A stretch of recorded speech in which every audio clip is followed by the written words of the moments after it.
एक बड़े से जंगल में कल्लू कौवा और टुनी चिड़िया रहते थे। दोनों अपना गुजारा हंसी खुशी से करते थे। कल्लू कौवा हर रोज़ खाने की तलाश में दर दर भटकता था।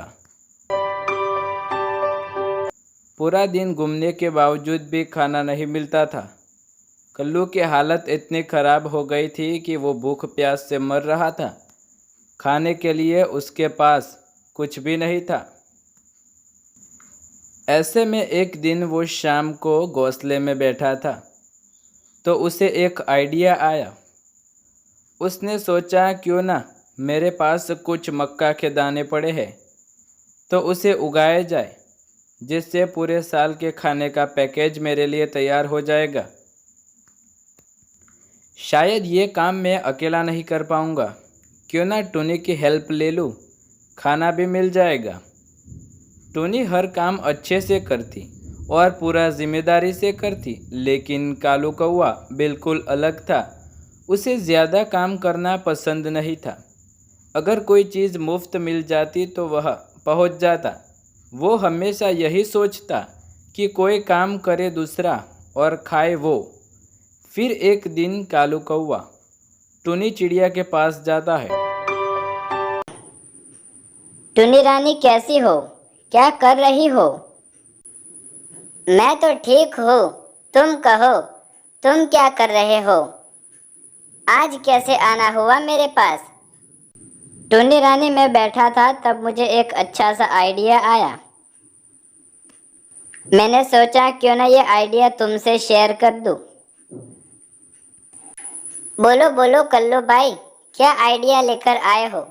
देखो टुनी रानी, रोज रोज खाना खोजकर तो मेरे पंख भी दुख गए हैं। मैंने सोचा जंगल में नदी के किनारे जो खाली जगह है वहाँ क्यों ना हम फसल बोए। कल्लू भैया, तुम आइडिया तो देते हो, लेकिन बाद में जब काम करने की बारी आती है तो दूर भागते हो। मैं कैसे विश्वास कर लूँ तुम्हारा ऐसे ही? मेरा विश्वास करो टुनी रानी, मैं तुम्हारे साथ बराबर काम करूँगा और हिस्सा भी बराबर लूँगा। कल्लू भैया, अगर तुम सच में काम करने के लिए तैयार हो तो मुझे कोई एतराज़ नहीं।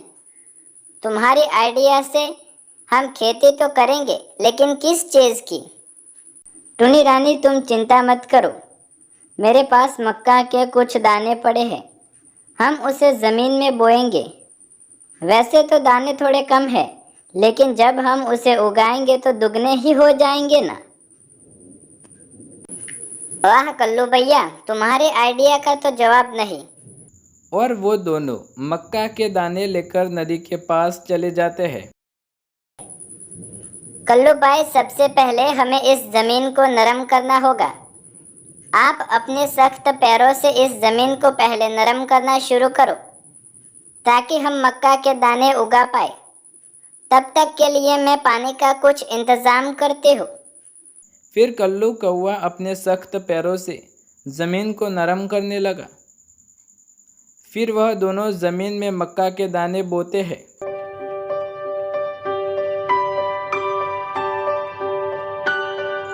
और वापस शाम होते ही अपने घोंसले की तरफ लौट जाते हैं।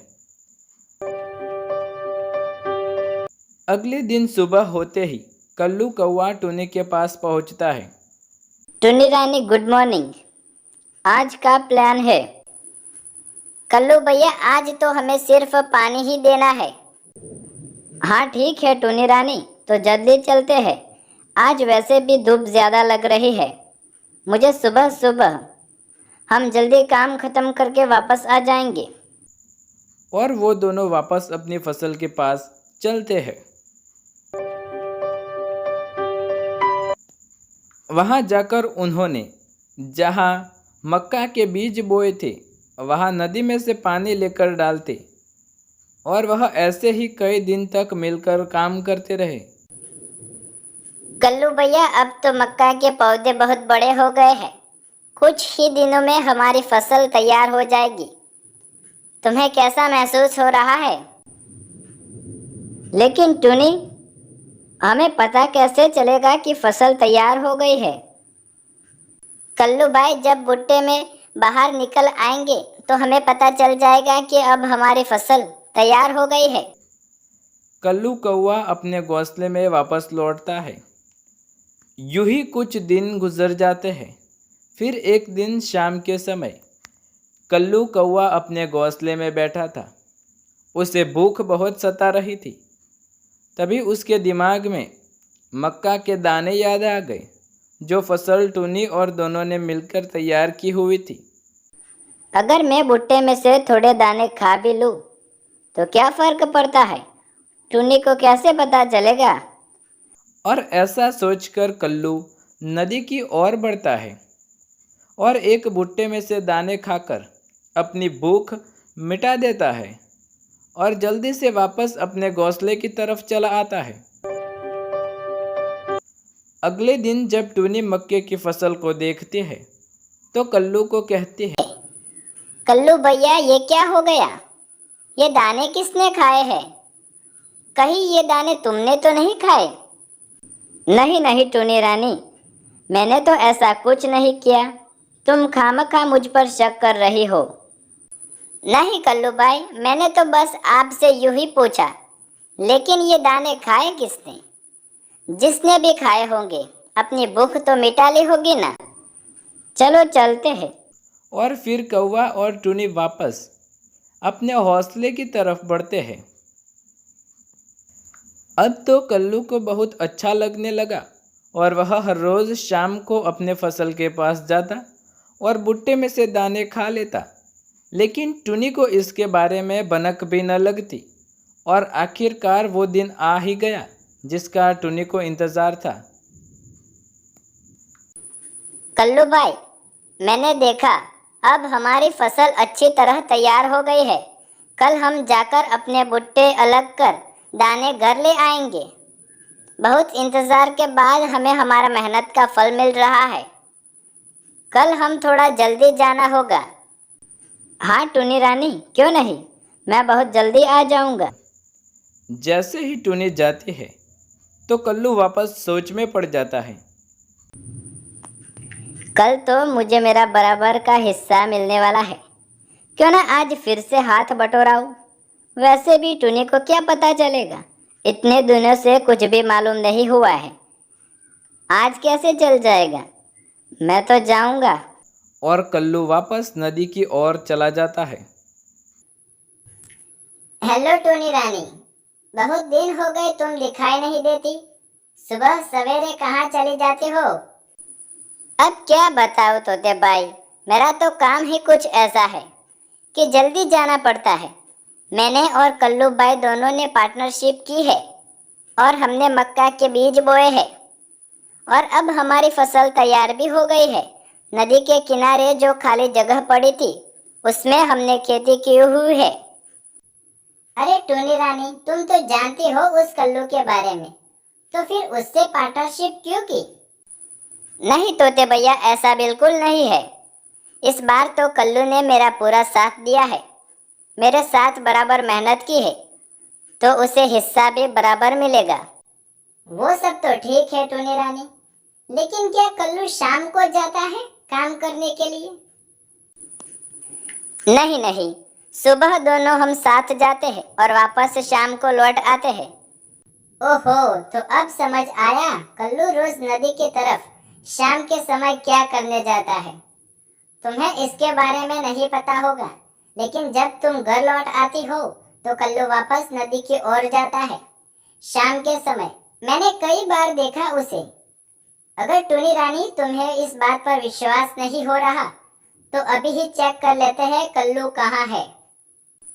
अगर ऐसी बात है तो चलो हम दोनों चलते हैं। फिर तोताबाई और टूनी दोनों नदी की ओर बढ़ते हैं। कल्लू तो बेफिक्र होकर भुट्टे में से दाने निकाल कर खा रहा था। वहाँ तुरंत चिड़िया और तोता भी पहुँच जाते हैं। ये क्या कर रहे हो कल्लू भाई, शाम को यहाँ पर? और अचानक टूनी की आवाज़ सुनकर कल्लू चौंक जाता है। कल्लू घबराता हुआ बोलता है, टूनी तुम? टूनी तुम? कल्लू, मुझे तो तुम पर पहले से ही विश्वास नहीं था लेकिन तुम्हारी बातों में आकर मैंने तुम्हारे पर विश्वास किया और तुम्हारे साथ पार्टनरशिप की, लेकिन तुमने तो मुझे फिर से धोखा दे दिया। कल्लू के काम की वजह से उसके पास बोलने के लिए अब कुछ भी नहीं बचा था। वो शर्मिंदा होकर खड़ा रहा। टुनी ने कहा, कल्लू, मेरे लिए भी कुछ छोड़ा है कि फिर सारा खा गए? टुनी रानी, तुम्हें कोई गलत फहमी हुई है। आज मैं पहली बार आया हूँ इधर। हमारे मक्के के दाने पककर अच्छी तरह तैयार हो गए हैं। बस रहने दो कल्लू, और अब कितना झूठ बोलोगे? मुझे तो तोते ने सारी सच्चाई बता दी। इतना झूठ बोल रहे हो। रोज इधर शाम को आते हो दाना खाने, सारे निगल गए दाने, शर्म नहीं आती? इतना कहकर टुनी और तोता वापस लौट जाते हैं। अगले दिन सुबह होते ही टुनी, कल्लू भाई और तोता नदी के पास जाते हैं। टुनी फिर जाकर भुट्टे में से सारे दाने चेक करती है, लेकिन उसे एक भी दाना नहीं मिला। कल्लू, मुझे तुमसे ये उम्मीद नहीं थी। तुमने मेरे साथ विश्वासघात किया है। अब मैं तुम्हारे साथ बिल्कुल भी काम करना नहीं चाहती। मेरी ही गलती थी कि तुम्हारी बातों में आ गई। अच्छा हुआ तोते ने मुझे सब कुछ, सारी हकीकत बता दी, वरना तुम तो मुझे हमेशा ऐसे ही उल्लू बनाते। कल्लू ये सारी बातें सुनकर उड़ गया। तो दोस्तों, कैसी लगी आपको ये कहानी? वीडियो पसंद आए तो वीडियो को लाइक, शेयर, कमेंट करें। चैनल पर नए हैं तो चैनल को सब्सक्राइब करें और बेल आइकन ज़रूर दबाएं। ऐसे ही मज़ेदार कहानियाँ देखने के लिए मिलते हैं अगले वीडियो में। धन्यवाद।